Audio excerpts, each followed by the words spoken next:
Hey bookworms, and welcome back to Book Peer.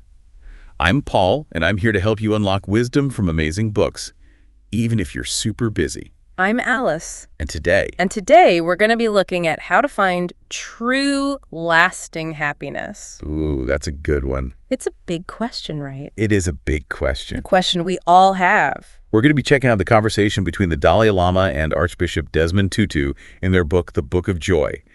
And it's packed with insights about finding joy even when life throws you curveballs. And even when life is good, how do we savor it? Oh, that's good too. Yeah.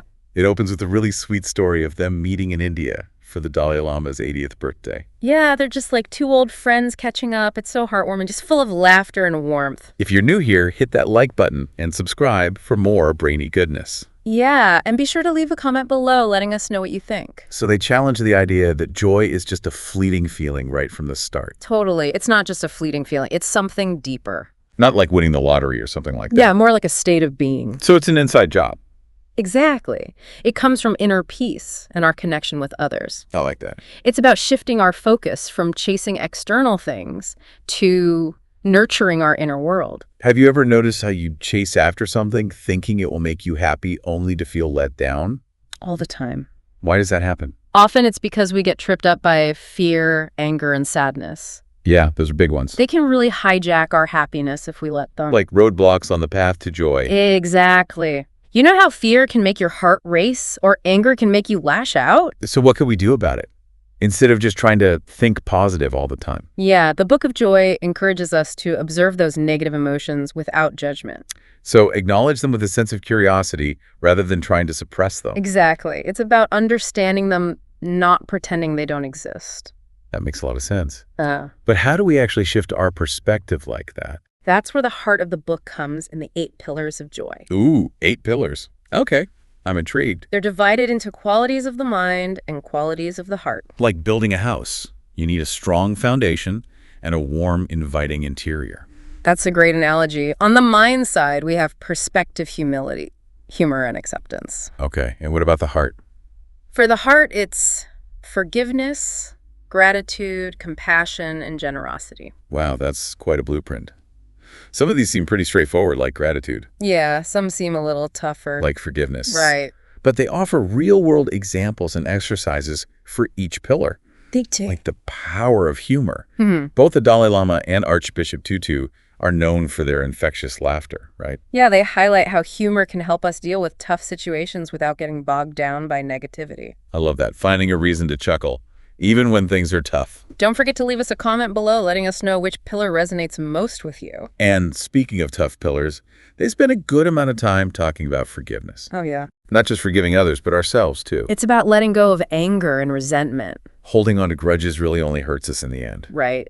It doesn't really serve anyone. And they share stories from people who have experienced immense suffering. Like Archbishop Tutu during apartheid in South Africa. Wow, and yet they still found a way to forgive. Yeah, it's about releasing that grip of anger and resentment, even in situations where it feels so hard. That's powerful. It shows that even when we face unimaginable pain, forgiveness is still possible. They emphasize that forgiveness isn't about condoning someone's actions. It's about freeing yourself from the burden of anger and resentment so you can move on. It's about our inner peace more than about the other person. Exactly. It's about choosing to let go of the negativity that's holding us back from experiencing true joy. That's a big shift in how we usually think about forgiveness. Remember, if you're finding this conversation helpful, hit that like button and subscribe to Book Peer for more great content. One thing that struck me was how much they emphasized our shared humanity. Like, despite their different backgrounds and beliefs, they found common ground in their desire for joy and their belief in the goodness of people. That's such an important point. Makes you think maybe we have more in common than we realize. They remind us that we're all interconnected and that we all have the capacity for joy and compassion. It's a powerful message, especially in a world that often feels divided. So instead of focusing on our differences, we can choose to focus on what unites us. Exactly. And that right there, that's a powerful step toward cultivating more joy in our lives. It is. And speaking of cultivating joy, the book emphasizes that joy is a journey, not a destination. It's something we cultivate through practice and intention day after day. So it's like building a muscle. The more we practice these pillars of joy, the stronger they become. That's a great analogy. The book doesn't shy away from the fact that life can be tough, there will be challenges, there will be suffering. But we can still find joy even when things are difficult.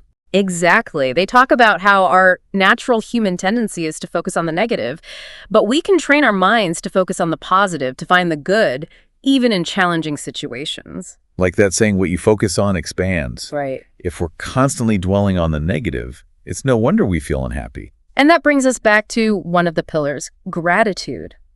It's easy to take things for granted, but when we consciously make an effort to appreciate the good things in our lives, it can really shift our perspective. And the amazing thing about gratitude is that it has a ripple effect. When we're grateful, we're more likely to be generous, compassionate, and forgiving towards others. It's a chain reaction of positivity.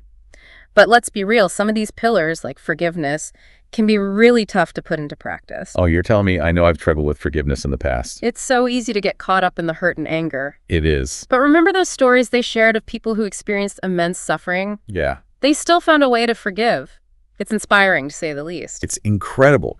It shows that even in the face of unimaginable pain, forgiveness is possible. They emphasize that forgiveness is not about condoning the actions of others. It's about freeing ourselves from the burden of anger and resentment. So it's more about our own inner peace than about the other person. Exactly. That's a powerful concept. It's about making a conscious choice to let go of the negativity that's weighing us down. You know, one thing that really stood out to me was their emphasis on our shared humanity.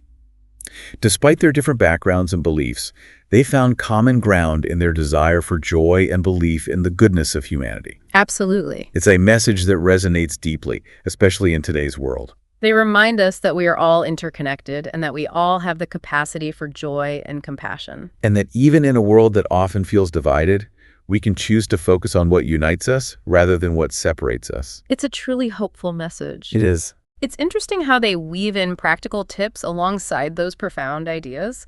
Like they talk about the importance of mindfulness and meditation, but they also give simple ways to incorporate those practices into our busy lives.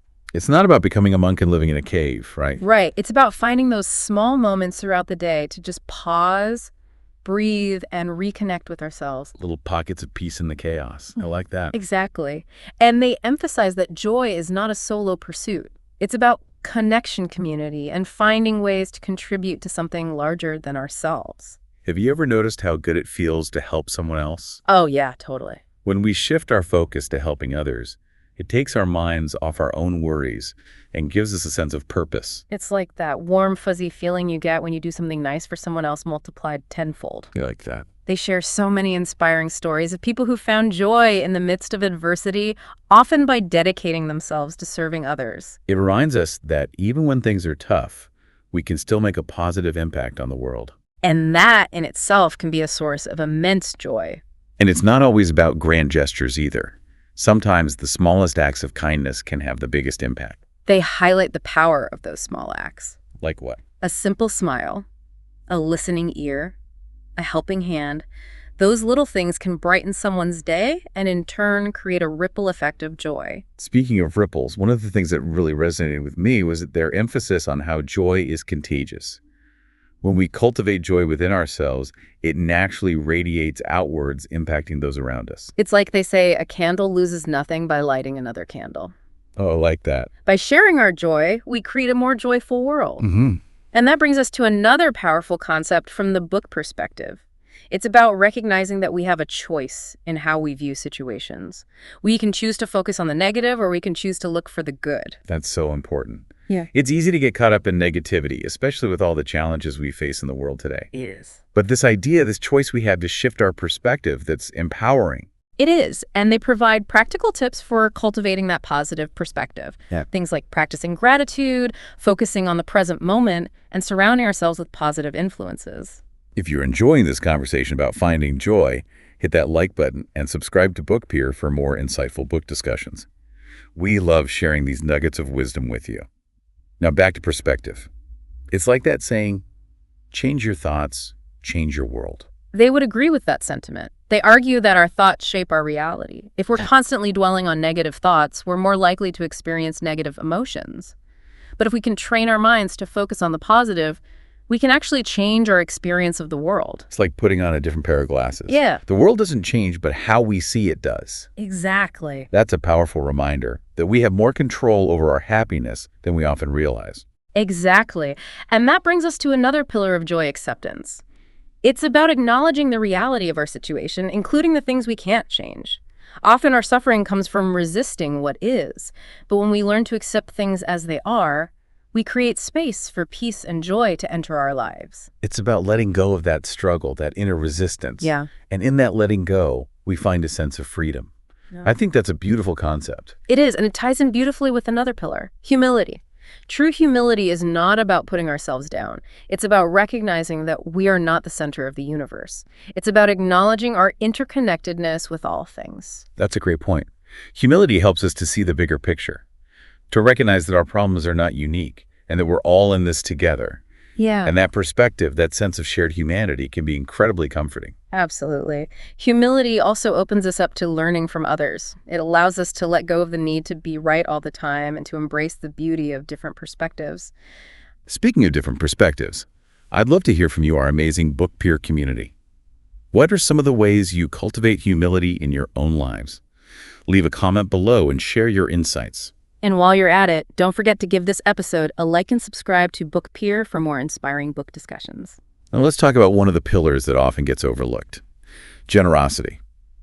It's not just about giving material things. It's about giving of ourselves, our time, our energy, our compassion. It's about recognizing the abundance in our lives and sharing it with others. And the amazing thing about generosity is that it benefits both the giver and the receiver. Studies have shown that giving to others actually boosts our own happiness and well-being. So it's not just about being nice. It's actually good for us. Right. That's a win-win situation.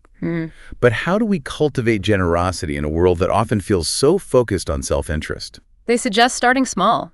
It could be as simple as offering a genuine compliment, helping a neighbor with groceries, or donating to a cause you care about.